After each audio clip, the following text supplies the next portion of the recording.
All right, the Butler scandal was worse than you think. Listen, I know there's a lot of scandals going around right now, and we're going to talk about all of them, but I do want to get to Butler because this week we celebrated, if we could use that term, the 1 year anniversary of the day that President Trump, the first attempted assassination against President Trump. And still, there's a bunch of secrets out there. What has come out is an absolute scandal. The Secret Service were totally unprepared. There were major breakdowns in communication of the threats. There was inadequate training by many of the Secret Service agents that were on the ground that day. There were multiple denials of multiple requests for key security resources that day from President Trump's from President Trump's security team. And also President Trump's security team made a big mistake that day. I'll talk about that and more coming up on this edition of the Carl Jackson Show. All right. Welcome to the Carl Jackson Show. This is your daily dose of objective truth in a world of confusion and lies. I know everyone's talking about Epstein, and we're going to talk about Epstein a little later, but I haven't had a chance to talk about the Butler scandal. And I do think that it's incredibly important because I know the president has accomplished many things during his presidency. But right now, some of the bigger stories of the week are obviously still Jeffrey Epstein. That story isn't going away, and I don't think it's going to go away anytime soon. Because I do believe that Pam Bundy mishandled communications on that absolutely horribly and kind of trapped the administration in a box. But we'll get to that at another point. What I do want to speak about right now is the Butler scandal and why the Butler scandal is worse than you think. And honestly, all of these scandals, in a sense, they tie in together. This is why even President Trump came out. He was very upset about the Epstein thing. And perhaps I'll read his tweet a little later, or his truth a little later here. But he was obviously very upset about what's happening with the Epstein thing. Why don't people just move away from what's happening with Epstein? He's kind of calmed down from that now. He's saying, and we've got video where President Trump is now out saying, "Hey, listen, Pam Bundy, she's free to release credible information when it concerns Epstein and all this kind of stuff." Why is all of this stuff? Why is the Epstein stuff important? I've spoke about this on Larry Elder's show. The same is true today, and I think it all coincides. The Butler issue. We don't trust the federal government one iota. All right, we know the federal government. I believe. Either what happened at Butler was incompetent or criminal. The United States Secret Service should be like the military. They should project strength. All right. So we don't want a bunch of woke warriors in our military because we don't want Russia, China, and all that kind of stuff to see it. That's why Secretary of Defense Pete Hegseth has gotten rid of the wokeness inside of the military under the direction of President Trump. I believe the same is true when it comes to the United States Secret Service. What we witnessed in Butler last year, I actually believe not only endangered President Trump's life on that day, but could possibly in the future. And that's why it's so important that the United States Secret Service get their act together. But the Epstein story is still important, and it's going to remain a nuisance to the Trump administration simply because we don't trust the federal government. We want accountability. We don't want a two-tiered justice system. And if the deep state isn't cleared up, here's what we know. The deep state went after President Trump. The deep state went after J6ers. The deep state went after pro-lifers. The deep state will come after you and I if they're not curtailed. And that's what makes all of these stories so important. But for now, again, I want to focus on the Butler scandal because it was way worse than you think. And it makes you listen. I know there's great stories out there. The Pennsylvania story where we're going to be investing 90 companies are going to be investing over $90 billion in energy. That's a great that is an absolute great story. You had a Supreme Court victory with President Trump this week that I'll get into actually in a later podcast, because I do want to talk about some of the victories so that you don't forget them and so that they're not missed in lieu of all of the other stories that have popped up. This week, where the left is trying desperately to deflect and to try to get you to focus on negative stories as opposed to the things that President Trump has done. But I am one of these people where I want answers. I do want accountability. I want to know what the heck happened with Butler. I want to know why we don't know who Thomas Matthew Crooks really is. I want to know why basically he was cremated within, I think, 48 hours or something to that effect. I want to know why Kimberly Cheeto was promoted. And she was a good friend. Actually, I don't know if she was a good friend of, but I believe, if I recall correctly, she was a good friend of Joe Biden. And she was promoted to a position she had no business being promoted to. We had the We had the scandal with the cocaine in the White House that was wiped away. The United States Secret Service said, we nothing to see here. We can't find something is wrong. And we need to get to the bottom of this. We need to get rid of all the deep state actors. And this is why I was so frustrated. If you saw me on sitting in for Larry Elder last week, I was so frustrated to learn that 6 of the Secret Service agents are only being suspended. This is what the New York Post reported, according to about the Butler scandal. So, hat tip New York Post, Secret Service's most egregious failures revealed in damning reports on Trump's attempted assassination. All right, so again, the Secret Service was totally unprepared that day. Just to be able to come out and say that is just mind-boggling to me. This is an institution. Again, these are people that are supposed to protect the president's life. There's an old video. I wish I would have asked Tony or Gabe to grab it for me. President Ronald Reagan, the assassination attempt against his life, where the Secret Service agents, jumped in front of him, threw him in front of the vehicle so fast. Ronald Reagan didn't even have time to really think, That's the way that it's supposed to be done. That's the way that you're supposed to be protected.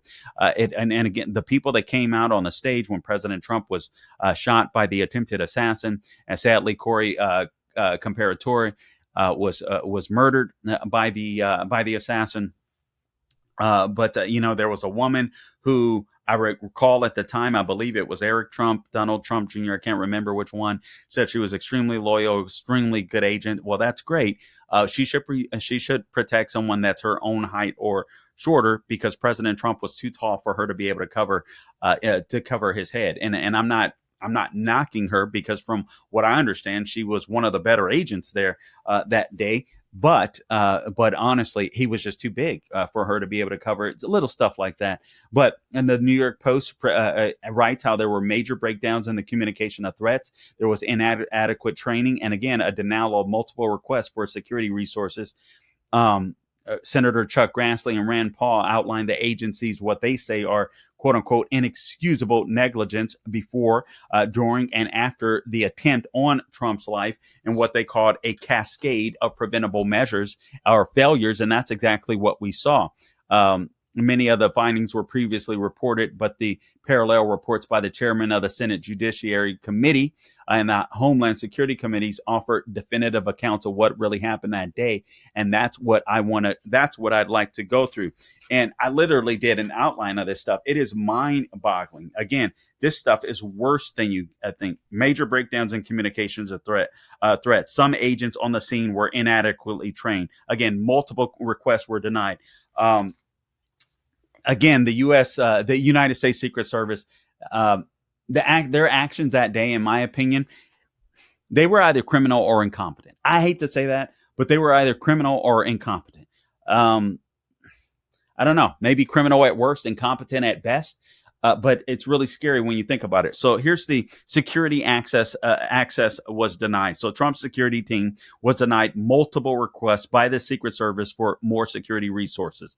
Trump's team was also denied anti-drone systems for the rally, because allegedly the resources had already been allocated both for the RNC and the DNC conventions. So if the RNC and DNC conventions were a week or two away, you're telling me that this guy that draws massive crowds can't have those assets there at Butler, Pennsylvania? The Secret Service didn't provide a counter-assault team liaison to coordinate between agents and local SWAT teams. So there was no coordination. Remember when I remember a video that day, watching a video that day, the next day, after the Butler rally, of a police officer saying, why weren't they on that roof? We told them to cover that roof. In real time, the Secret Service didn't provide a counter-assault liaison to coordinate between agents and the local SWAT teams. This stuff is just, it's insane.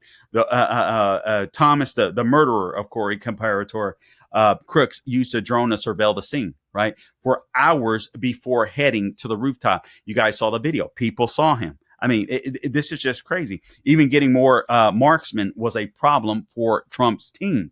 All right. So senior officials with the Secret Service Office of Protection Operations had to step in order to make sure that there were counter sniper teams that were approved for that rally.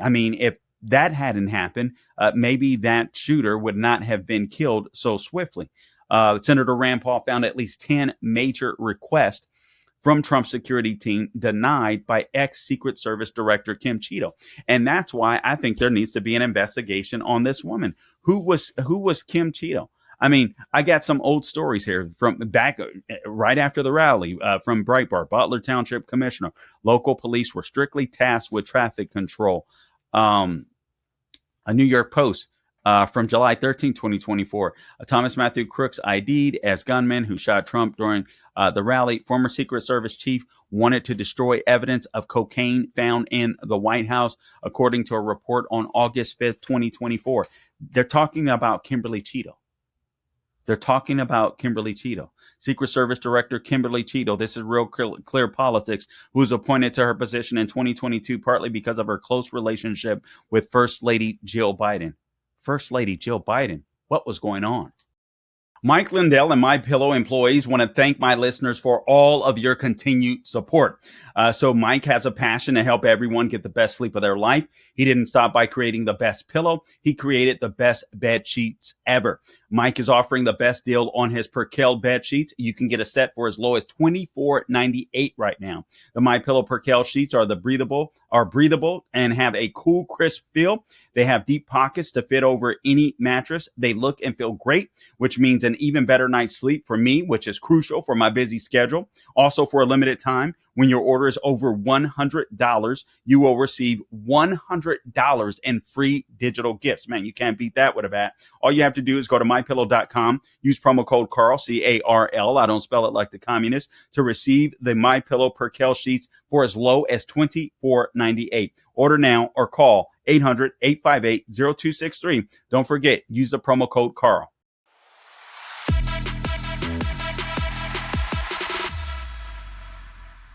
So who is this chick, Kimberly Cheeto? I mean, that was the former Secret Service director. First Lady Jill Biden wanted to destroy the evidence. Again, this was last year, according to a new report from Real Clear Politics. Former Secret Service director Kimberly Cheeto, who was appointed to her position in 2022, partly because of her close relationship with First Lady Jill Biden, wanted to destroy the evidence. Now, I'll talk about the auto pen a little later. Because Jill Biden had a working husband, too. Apparently, she really liked people close to her. She counted on a close circle, close knit of people. And I just wonder if Kimberly Cheeto was there for her in that way. Even though she was head of the Secret Service, I wonder if she did the bidding for the Bidens. Wink, wink. You have to wonder. I mean, the Bidens are very mean and vicious people. Real Clear Politics goes on to say, when the member of the Secret Service found the evidence, talking about the cocaine in the White House, he reportedly wanted to implement a particular crime scene investigative protocol, but was then removed from the case. ABC News reported the Secret Service closed its investigation on July 12th after it said it could not identify a suspect. Yeah, I seriously doubt that Kimberly Cheeto couldn't identify a suspect. I think the first person that I would have asked or questioned would have been Hunter Biden, the resident crackhead, excuse me. I think that's the first person that any of us would have thought to have sat down to question. But remember, she was brought on board by Jill Biden. I don't think enough people pay attention to Jill Biden when it comes to some of these scandals that have happened in the past, and actually some of the stuff that President Trump still has to deal with to this day. But going back to Butler again, more marksmen were a problem. So it was hard to get counter sniper teams approved. You got Senator Rand Paul saying 10 major requests from Trump's security team were denied by ex-Secret Service Director Kim Cheeto. Why would she deny those? I suspect that she would deny those because Joe Biden wanted her to deny those. That's just me talking. Now, think about this. Threats against Trump's life were kept under wraps. So some Secret Service officials, you guys are going to trip off of this because it gets worse. It's worse than we thought. And this is why, with all the wins that President Trump has racked up during his presidency thus far, his second term, and this week and within the last couple of weeks, and we will get to some of those wins a little later on. But you just consider everything that was thrown against them, including this assassination attempt where we still don't have a lot of answers. But the answers that we are getting, it just makes the Secret Service look worse and worse and worse. All right. So again, some Secret Service officials, they were briefed on classified intelligence concerning a threat on Trump's life, but due to the agency's what they call the siloed practice for sharing sensitive information, well, siloed practice for sharing, quote unquote, sensitive information, only a few of Trump's security team knew. So only a few of Trump's security team knew that there was a threat on the then candidate's life. Isn't that crazy? The threat came from Iran. We all know that now, because Trump, they wanted to assassinate Trump because he had killed their top general Qasem Soleimani when he was during his first term in office. I mean, this is absolutely insane. There was no process to share classified threats if the threat isn't considered an imminent threat to life. So if there wasn't an imminent threat, if some Secret Service agents, the higher ups, officials, or whatever, didn't feel as though there was an imminent threat on President Trump's life that day, then they didn't feel any need to share that. I'm thinking, I don't know, this guy is going to be the nominee in a week or two, and he's outdoors. I don't know. We've got these buildings where snipers can camp out. It may be a good idea to inform all of Secret Service there's a threat on this guy's life. So really, I mean, you have to be at the top of your game that day. That just makes sense to me. Then there were technology failures. Honestly, this baffles me. The more I find out about the incompetence or criminal negligence involved on Butler at the Butler rally, in my opinion, when it comes to the United States Secret Service, it's actually harder for me to think more conspiratorial because they just seem so incompetent. But part of me, when I consider Joe Biden, when I consider Kimberly Cheeto, I can't help but to feel somewhat conspiratorial because enough questions have not been answered when it comes to the rally.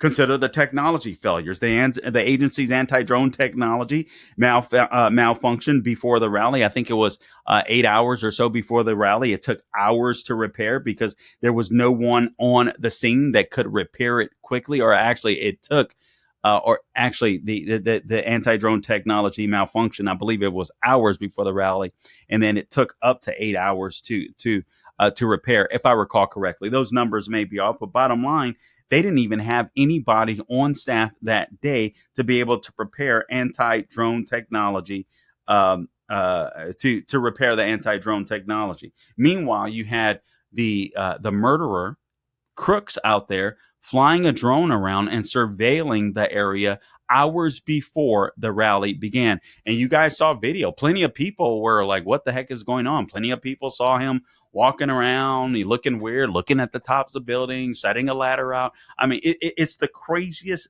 thing ever. The Secret Service and law enforcement, back to technology failures, had a hard time sharing information in real time because they had spotty cell phone coverage. Remember the good old days when you used to see those police officers with those big walkie-talkies, 2424? We got.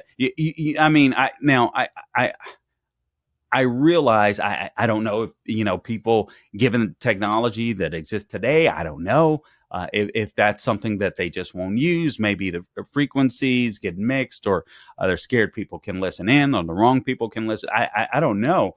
But it seems to me that if you have spotty cell phone coverage, there should be a way of communicating where that's not an issue, where you don't have to worry about that. Maybe that is walkie-talkies. Maybe it's something else. I don't know, exactly what, but that's just absolutely insane.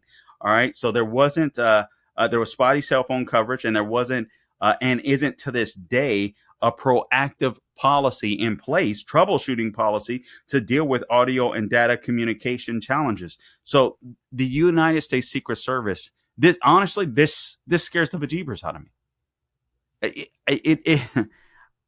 I'm almost hesitant to share this information, but it's already out there. The New York Post has written about it. Basically, I mean, it's worse than we thought. So now you've got people out there, and I suppose this is why Iran has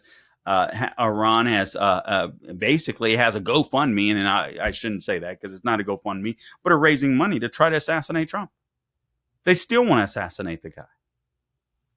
I mean, the United States Secret Service better get their act together. A Trump campaign staffer asked the Secret Service advance team. Now, this was a big one. I saw Susan Crabtree write about this specific issue as well in Real Clear Investigations because this was a big no. This was a big faux pas. This was a big failure, frankly, by Trump's own security team. A Trump campaign staffer, Trump's campaign team, asked the Secret Service advance team not to use large form equipment, quote unquote, that will block the line of sight between the stage and the AGR building 130 yards away so they wouldn't block campaign press photos. So that was somebody's on Trump's staff. So I think that was a bad idea by one of his staffers. Now, on the other hand, this is where the United States Secret Service should step in and they should say, no, that's a bad idea.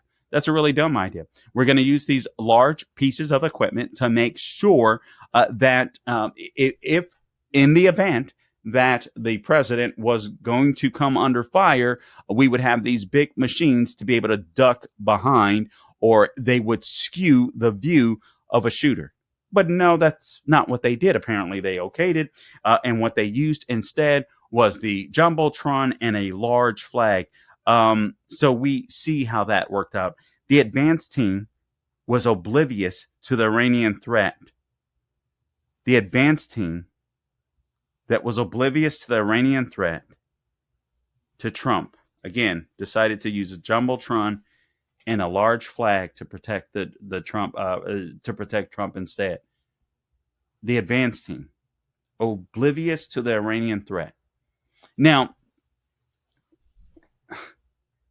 I honestly, when I think about the scandals that exist out there, again, there's plenty of them. We'll talk about Epstein. We'll talk about the auto pin. I want to get into that because I really do believe that that is the biggest scandal, perhaps in American history, but at least since Woodrow Wilson's presidency, in my opinion. So I definitely want to talk about that. I definitely want to get into that. But again, when it comes to Butler, again, what we saw was incompetent, I should say, at best, criminal at worst. And keep this in mind too. Crooks was stopped at the Butler entrance because he had a rangefinder. Now, rangefinder is used for a couple things. You use it for golfing. You use it for hunting, obviously, to scope out the range. So Secret Service took him aside. This information, actually, local law enforcement took him aside. So it was shared from local law enforcement to the Secret Service, but that information was never shared or relayed to Trump's security detail. So the local law enforcement said, hey, we got a guy here with a rangefinder. They told Secret Service. Secret Service never relayed that to Trump's security detail. Guys, I still want to know what happened in Butler.